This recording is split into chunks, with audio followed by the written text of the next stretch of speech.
This week on Jerusalem Dateline, Honduras becomes the fourth country to open its embassy in Jerusalem, and Iran elects the Hangman of Tehran as its president.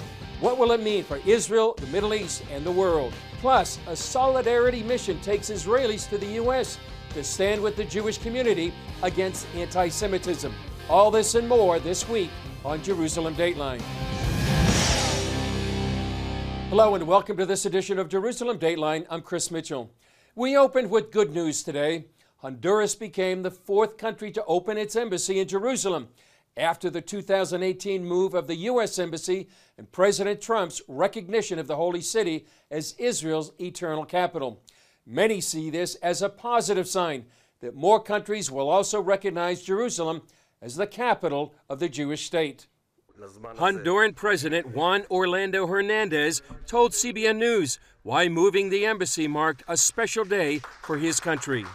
It's a unique day in our history, and this is a recognition from all people to the people of Israel.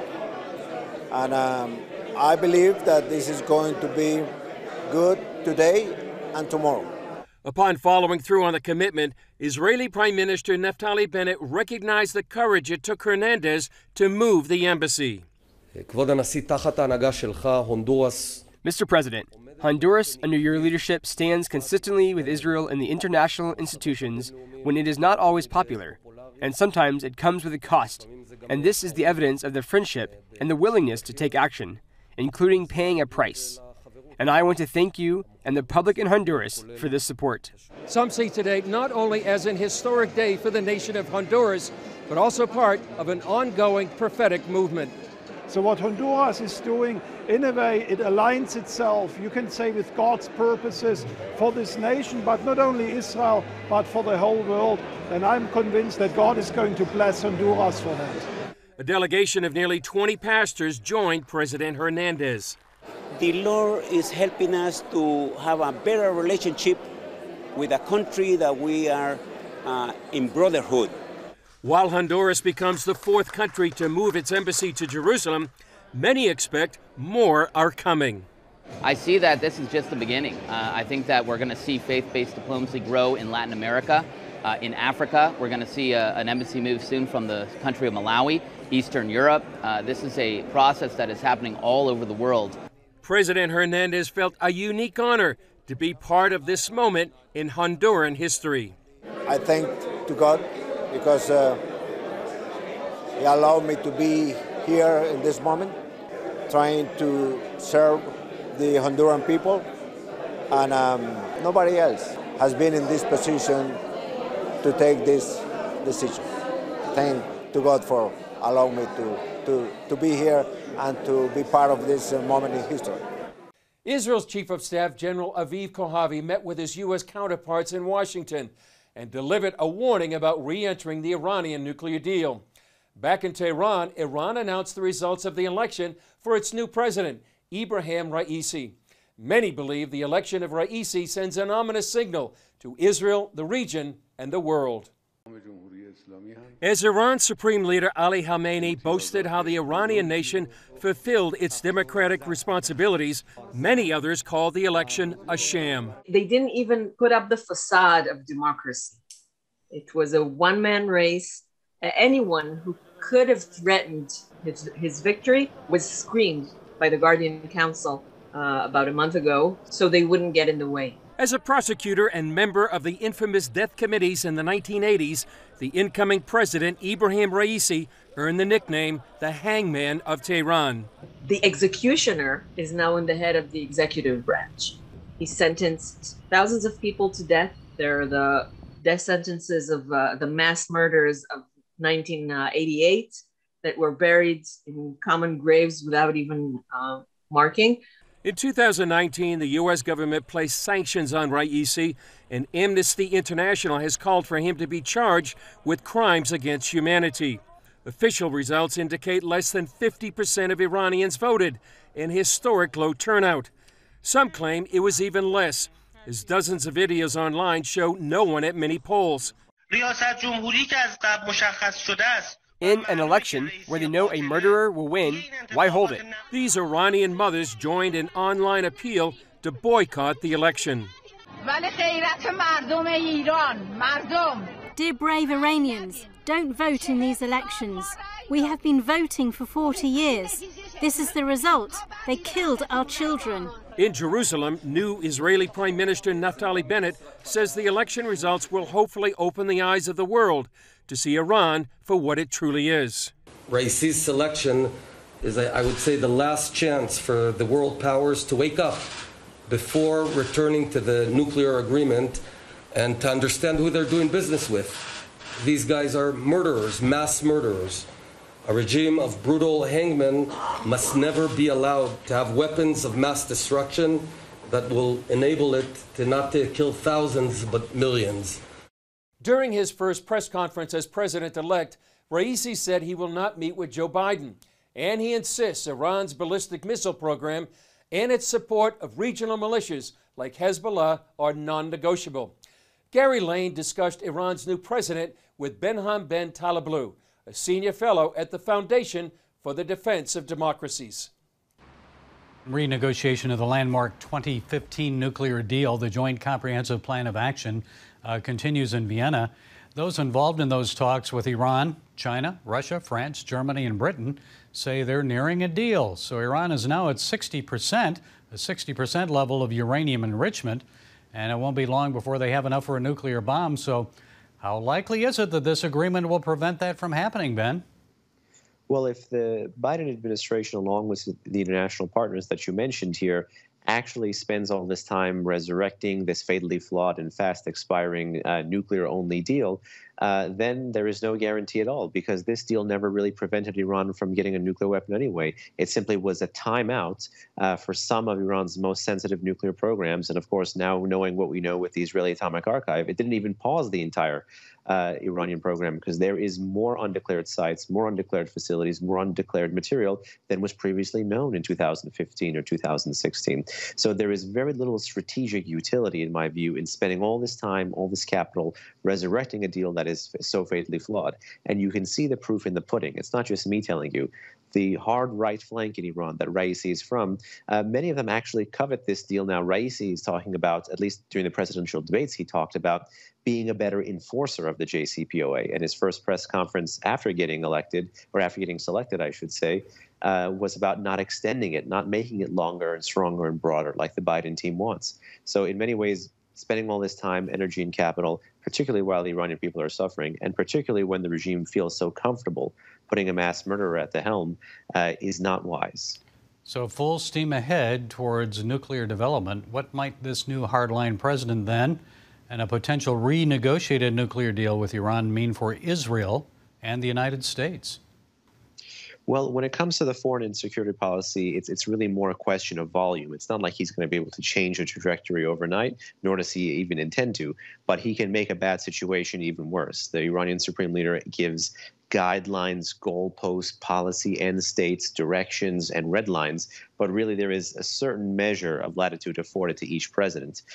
So you can probably expect to see a lot of the same regional escalation and a lot of the same regional worries that the U.S. force posture is going to have in places like Iraq, in places like the Persian Gulf, that the Israelis are going to have to continue to deal with this situation where the Iranians are trying to amass more and more militias and men on Israel's borders, north and south, of course, and arming them, training them, equipping them. So the situation, even from the non-nuclear perspective, is not good in the short term. And even more cyber warfare here. I understand that Iran says the United States acted to shut down some of their news sites.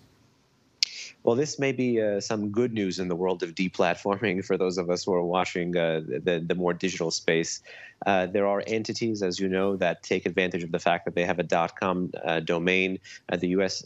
government has broad authority, of course, to rid some of these entities that may be pressing for incitement or supporting terror or be connected to state sponsors of terrorism. Press TV is one good example of a website that was recently removed from the .com, according to the recent press release from the USG. Up next, Israeli officials pay a solidarity visit to American Jews during the recent spike in anti-Semitic attacks.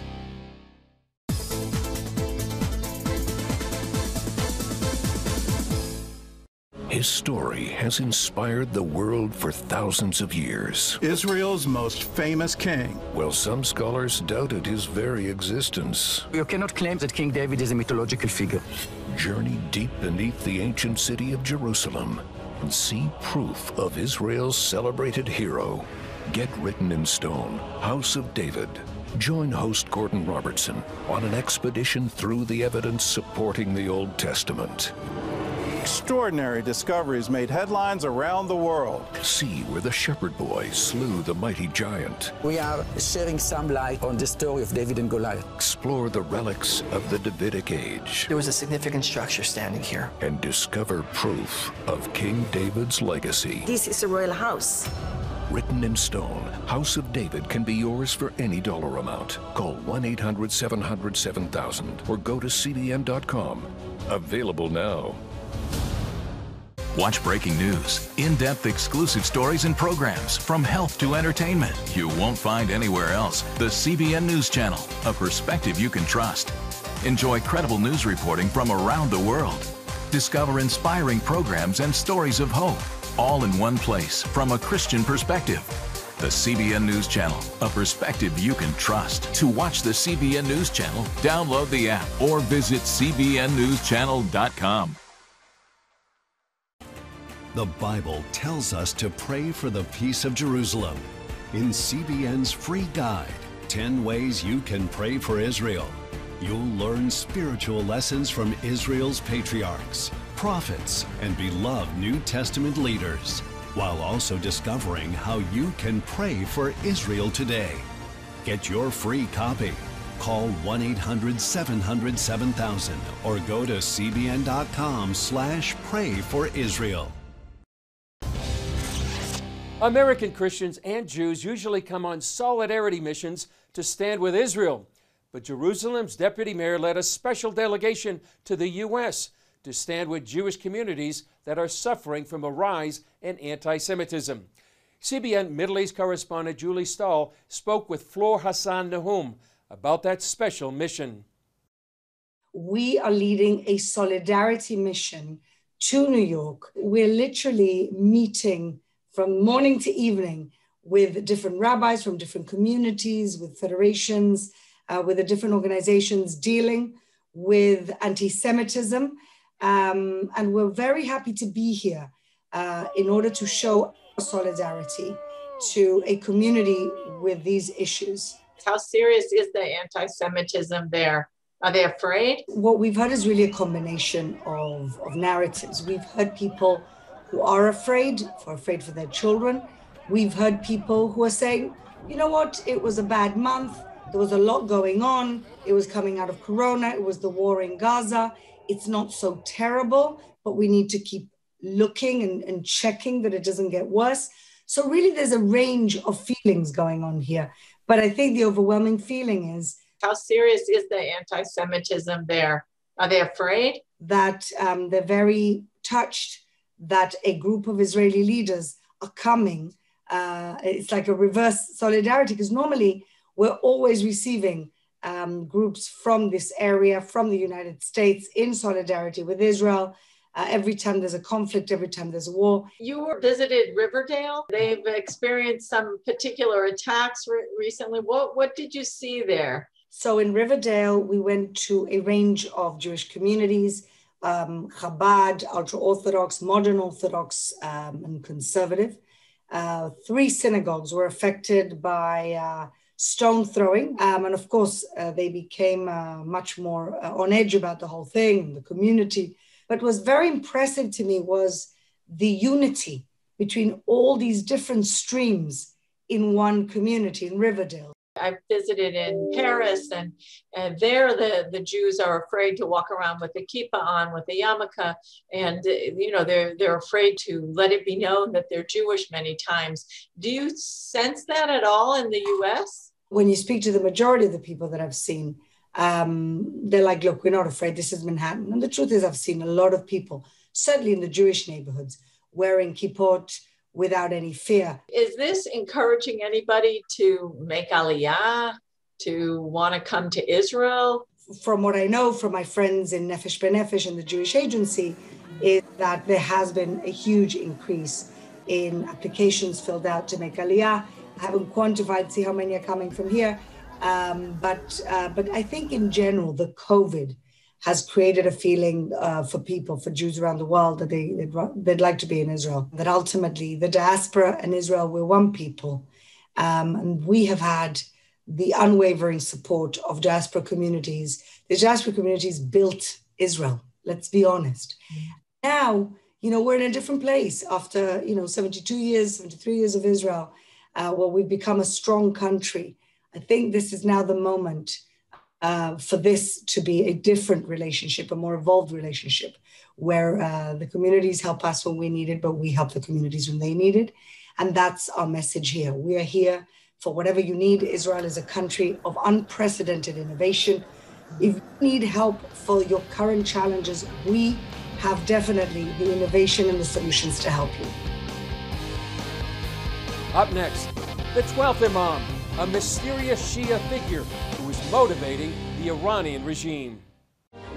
Now, for a limited time, you can get 5 of CBN's critically acclaimed documentaries. Experience the rebirth of the modern state of Israel. The historic bond between the Jewish people and the land of Israel cannot be broken. Relive the battle for Jerusalem in the Six-Day War. Jerusalem is yours forever. Discover how Israeli volunteers are changing the world. When people need us, we volunteer and we come and help.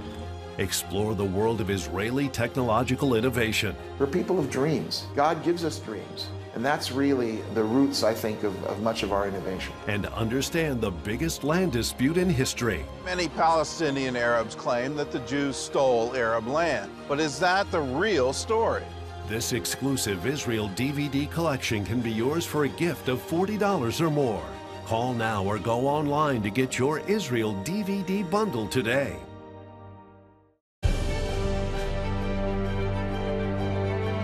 Here, we're committed to a heritage of rigorous scholarship dating back over 1,000 years. And to a faith tradition dating back 1,000 more. This is how we create a culture of inquiry where no topic is off limits. And a culture of hope. Anything's possible! It's Christian leadership. And it's changing the world for the better.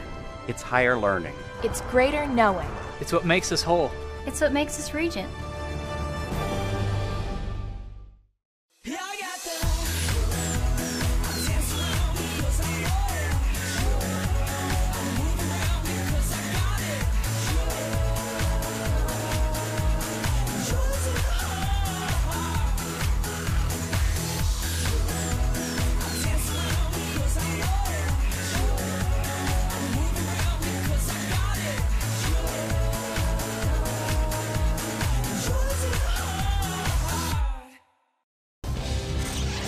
The return of the 12th Imam.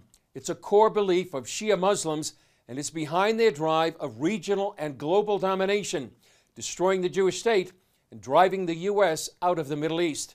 Here's a story CBN's George Thomas did several years ago about these end-of-the-world beliefs of many of Iran's leaders during the time of former Iranian President Mahmoud Ahmadinejad. It's still clearly relevant in Iran today. Amidst the chants of death to America, death to Israel, President Mahmoud Ahmadinejad recently announced to massive crowds in Iran that a new Middle East is emerging.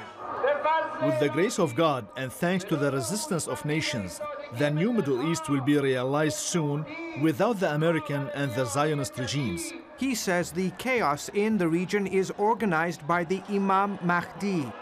The final move has begun, Ahmadinejad said. We are in the middle of a world revolution managed by this dear, reference here to the 12th Imam. A great awakening is unfolding.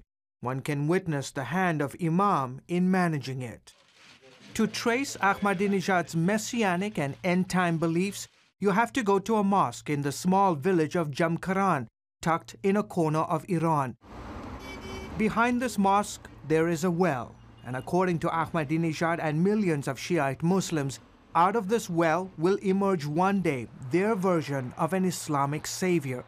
They call him the Mahdi, or the 12th Imam. Joel Rosenberg has written a book about it. It was believed that this Islamic leader was going to come back one day at the end of time and bring justice to the earth.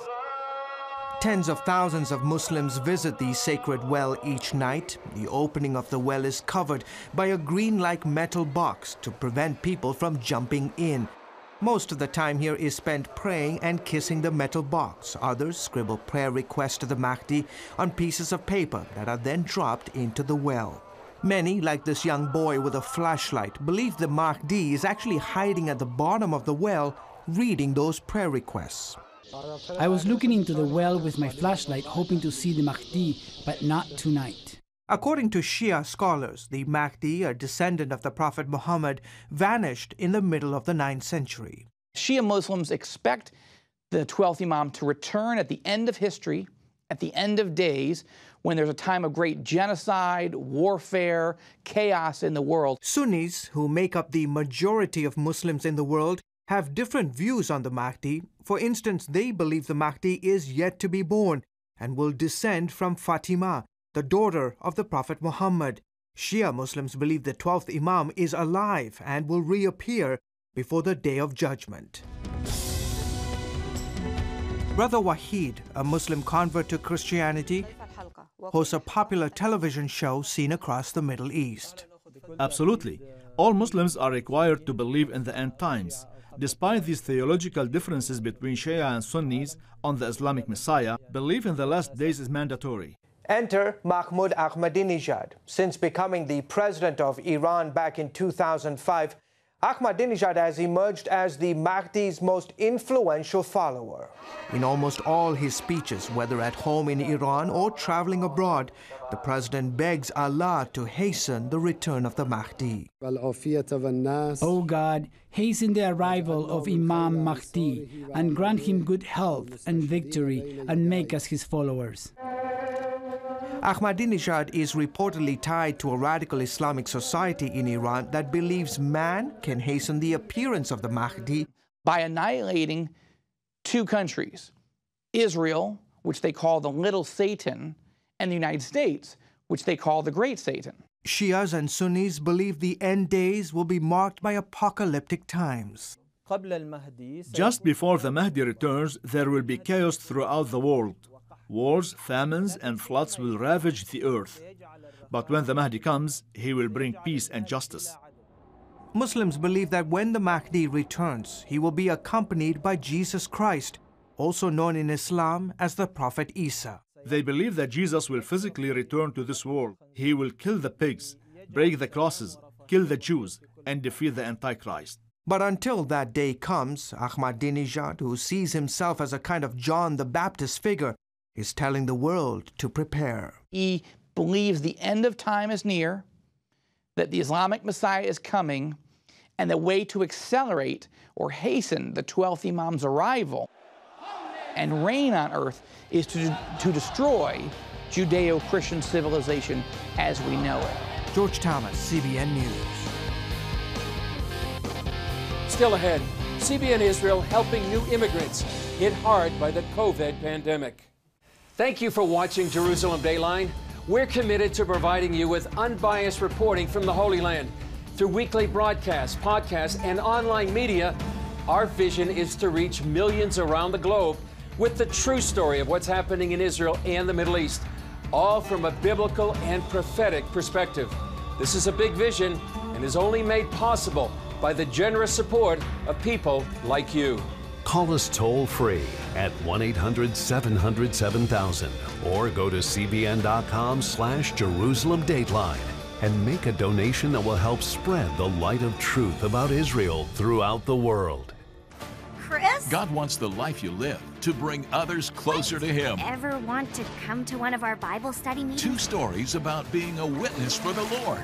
Explorer Volume 28. Join the Superbook Club today and get this exciting new DVD, plus 2 copies to share with others, all for your gift of only $25. Each DVD contains 2 special versions of your favorite Superbook episodes, Baptized and Jesus, Friend of Sinners, plus 2 Bible background videos exploring the history of each Bible story, 2 signpost videos revealing how each Superbook story points to the Messiah, Jesus Christ.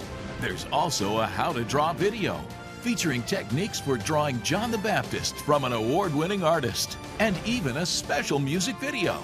Your young ones will experience the excitement of living in ancient times while gaining a deeper understanding of God's truths. Superbook Club members' free streaming for seasons 1 through 5 is now available.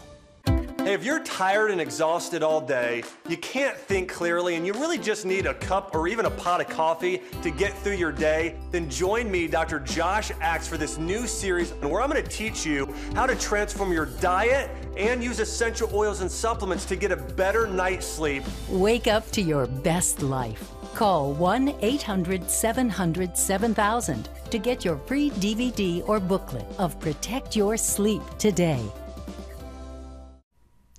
Orphans Promise is committed to loving and serving at-risk children, to helping keep families together, and to creating opportunities for strong and sustainable communities around the world.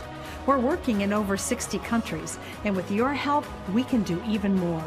We are out to change the world, one child, one family, one community at a time. Will you join us? Stay connected with CBN News all day across our platforms.